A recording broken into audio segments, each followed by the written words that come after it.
All right, strange times in the world. So connecting with people in new ways. We got a Zoom going here. It's 9 in the morning in the U.S. It is 11 at night in Australia. Brian Higgins here in Syracuse, and Tiana Mangakahia joining us at home in Australia. Tiana, thanks so much for coming on with us. This is pretty cool. We can connect this way.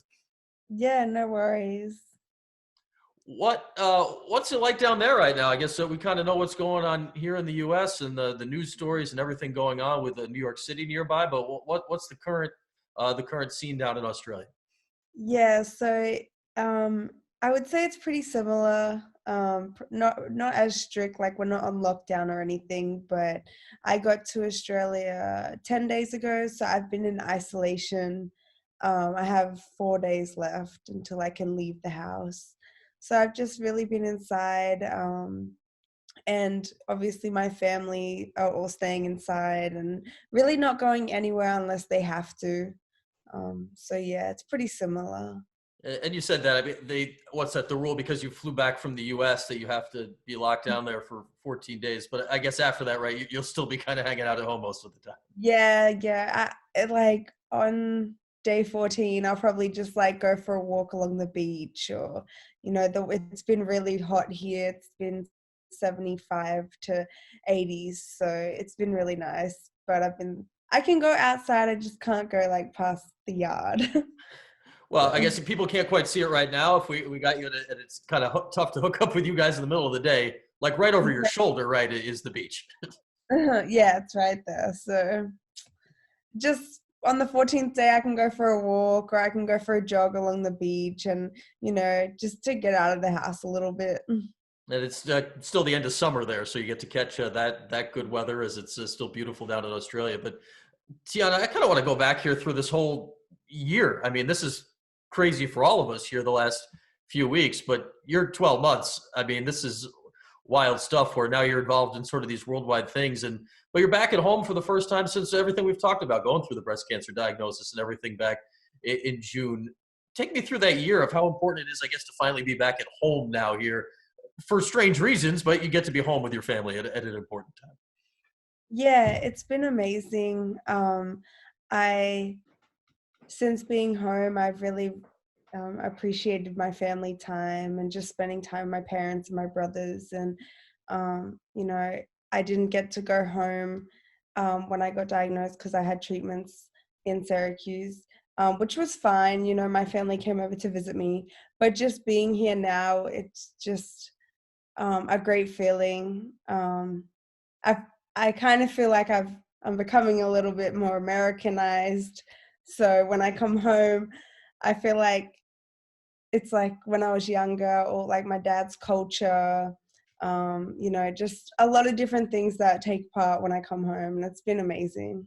Well, I know how important it was to you, right? How often that your parents and all your brothers were sort of rotating back and forth from Australia over the course of the summer while you were going through your treatment. So I guess it's nice to repay the favor, right? And be home yourself for a change. Yeah.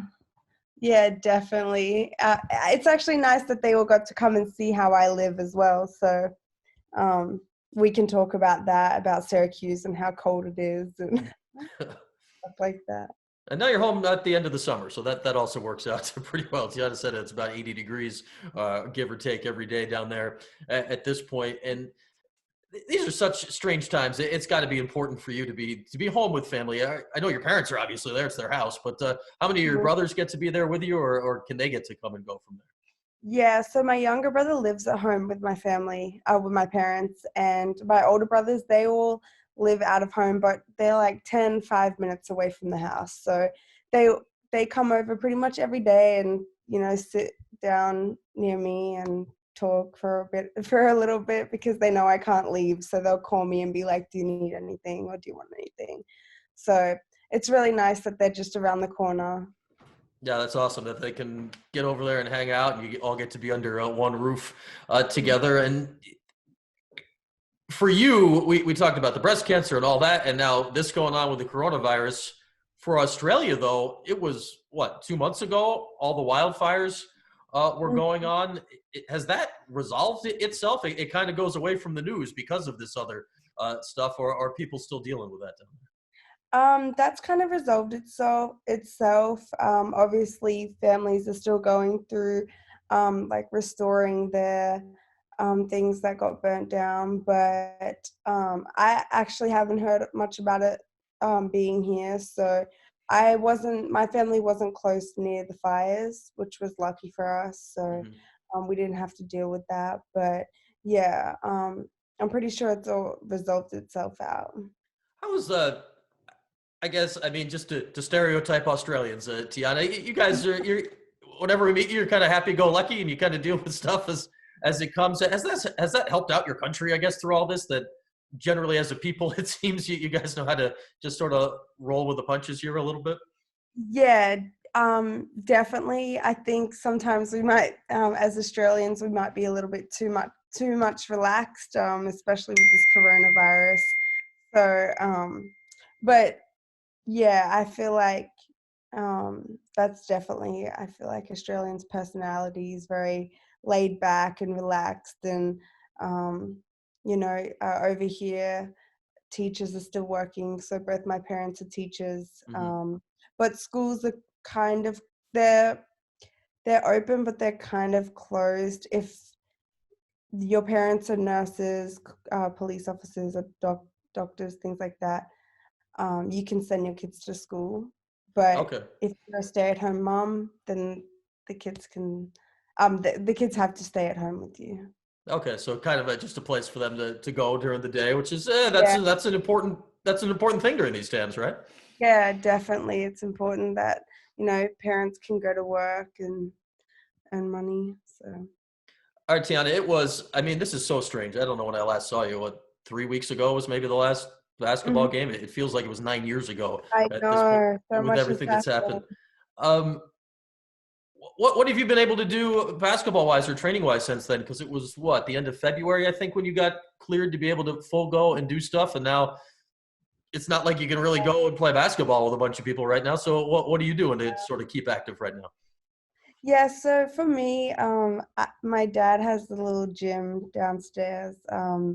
Got a treadmill, elliptical, and like a rowing machine and some weights. So I've kind of just been doing that a little bit. And my younger brother, we've started out kickboxing, and he's I posted something on Instagram on my story the other day, and so I've just been just trying to do a couple of things with my family and just really spend some quality time with them.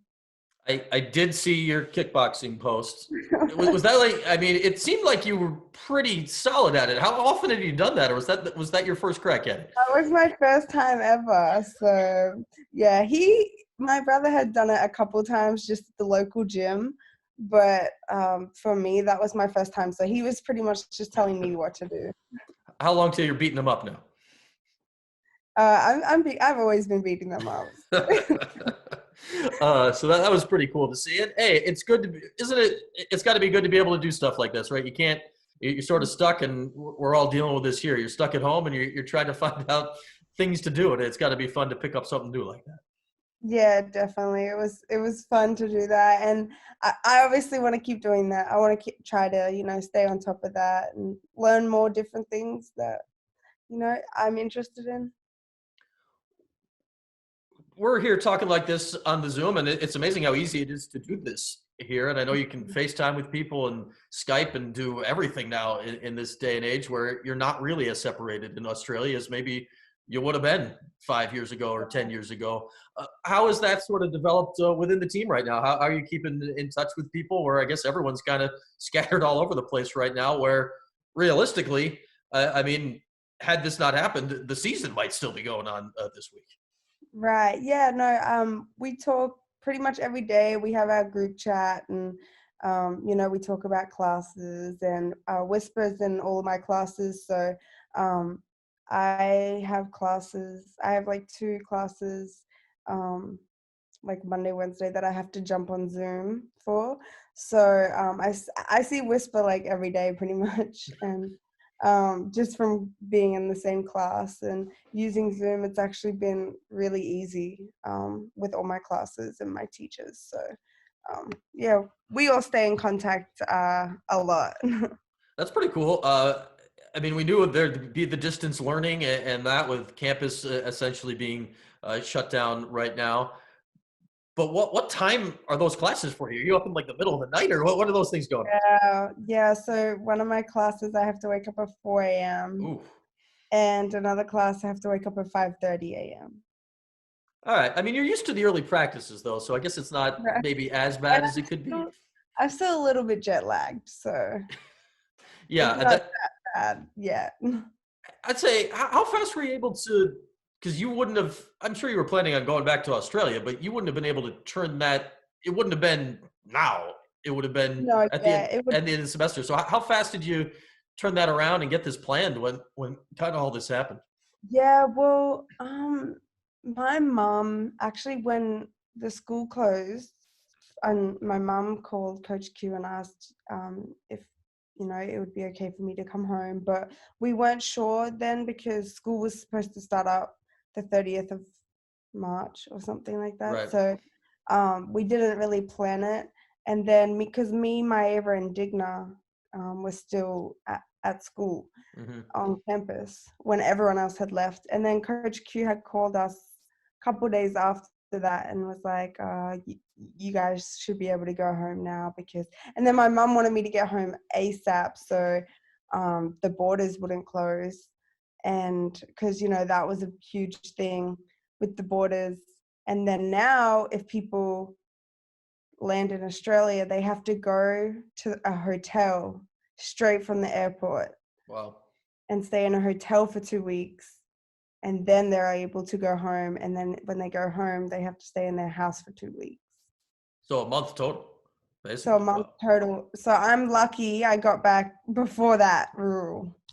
I'd say we've heard tales of people traveling where either it's crazy getting in and out of airports, or the other side of it where basically nobody's on planes anymore. Just how was the trip back? Was your plane half Yeah, empty, or what was that like? my plane was full, packed. Really? There was so many people. Everyone was just trying to get home and really just get back to Australia. So there wasn't any spare seats on the flight. Everyone was wearing masks and gloves, and I was a part of that, obviously. Um, but yeah, so it was just, I was just glad I could get back as soon as I could. Well, that's good to hear people are at least being safe and responsible. And that's a very long flight back to Yeah, Australia, that people were taking care of themselves. And one thing I wanted to ask you about is that it was earlier this week where they announced that the Olympics would be delayed until next summer. It was what? It was about this time last year, I guess you were back home and part of Olympic training yeah. stuff. That does this maybe you wouldn't have played this summer, but does this open up the possibility, I guess, that if you get going again, that maybe you do have a shot to be a part of it next summer? Yeah, I messaged the Australian coach the other day, just letting her know that I'm back in Australia and, just giving her an update on, where I'm at. Um, and she, replied to me and said that the squad will open back up. So, that's a great opportunity for me. And I'm definitely ready to, take the opportunity. It's, you know, uh, really just having that opportunity to be able to showcase my skills is amazing. So obviously when all this corona stuff is over, I'll try to get back into everything with the Australian squad. Well, it's kind of weird, right? Because there's so much negative, and you don't know what's going to happen. That there's not a lot of positive stories going on right now, save for very small types of things. And not that you'd wish for this reason, but I guess it gives Right. you a chance, right, to get back in the mix in kind of a strange way. It turns the negative into a positive. Yeah, for sure, for sure. It's not a it's a good thing for me, kind of. Yeah, so it gives me that chance Hmm. that I might never have ever had. So yeah. All right. Well, you already know how Friday went, so can you tell us how today went? It's still morning here, so you can let us know how the rest of the day is going to go. Yeah, I'll let you know that in the future. So Yeah. Tiana's 14 hours ahead of us. All right. We'll let you go with this, Tiana. Anything you want to say to the people back here in the Cuse, or your fans around the world that'll be watching this year? um Yeah, just, stay safe out there with coronavirus, be sensible and smart about everything that you do. And yeah, I'm really ready for next year and I'm prepared and I can't wait to, put on that Syracuse jersey again. It'll be a great feeling. So, All right, yeah. Tiana, stay safe, and whatever it may be, we look forward to seeing you back here in the Cuse. Thanks, Brian.